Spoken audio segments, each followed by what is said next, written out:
والسلام علی عبادہ الذین اصطفیٰ اما بعد فاعوذ باللہ من الشیطان الرجیم بسم اللہ الرحمن الرحیم۔ سامعین وقار، آپ حضرات درس حدیث سماعت کر رہے ہیں اور آج ہماری ریاض الصالحین سے حدیث نمبر جو ہے وہ 548 ہے۔ جو روایت آپ کے سامنے بیان کرنے لگا ہوں امام بخاری اس کو کتاب الزکوٰۃ کے اندر لے کر آئے ہیں، یعنی کہ یہ روایت بخاری شریف کی روایت ہے۔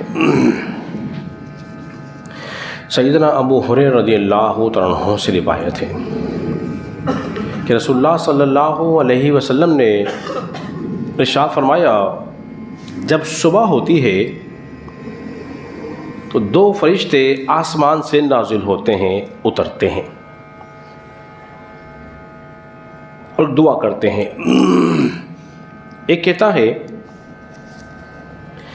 اے اللہ جو مال خرچ کرے تو اس کو اس کا بدلہ دے،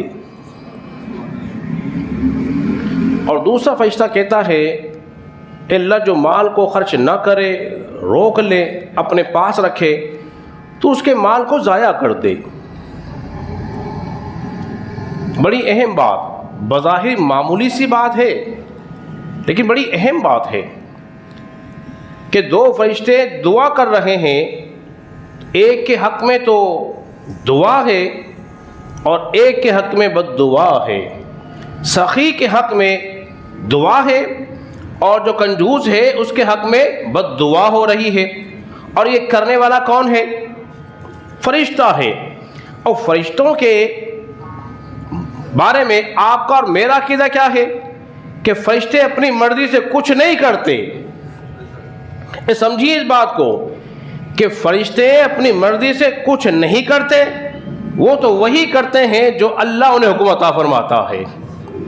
تو گویا اب یہ بات معلوم ہو رہی ہے حدیث مبارکہ سے، اب جو فرشتہ دعا کر رہا ہے وہ از خود نہیں کر رہا، وہ فرشتہ جو دعا دے بد دعا کر رہا ہے از خود نہیں کر رہا بلکہ اللہ کے حکم سے کر رہا ہے کہ جو خرچ کرے اے اللہ اس کے مال میں برکت دے، اس کا صلہ عطا فرما، جو روک لے اس کے مال کو ضائع کر دے۔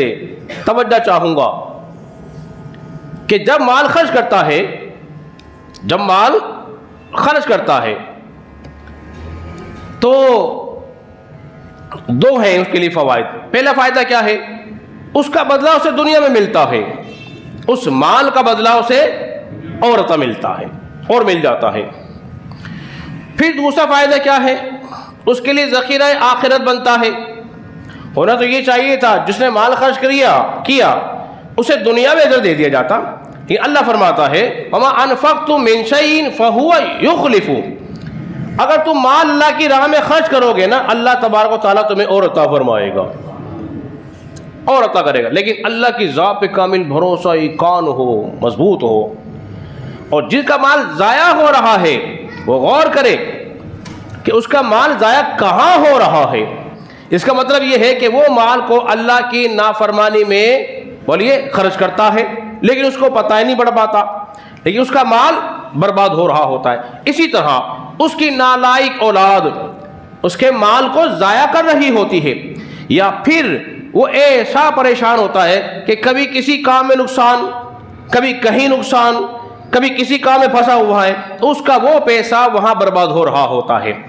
تو اگر ہم، خلاصہ کلام کیا نکلا ہے، اگر ہم اللہ کی راہ میں مال خرچ کرتے رہیں گے تو یقین جانیے ہمارے مال میں اضافہ بھی ہوگا، آخرت کا ذخیرہ بھی ہوگا، اور آفت و بلیات سے بھی ہم بچے رہیں گے۔ تو اللہ رب العزت کی بارگاہ میں دعا کریں کہ اللہ تبارک و تعالی ہم سب کو سمجھنے اور عمل پیرا ہونے کی توفیق عطا فرمائے۔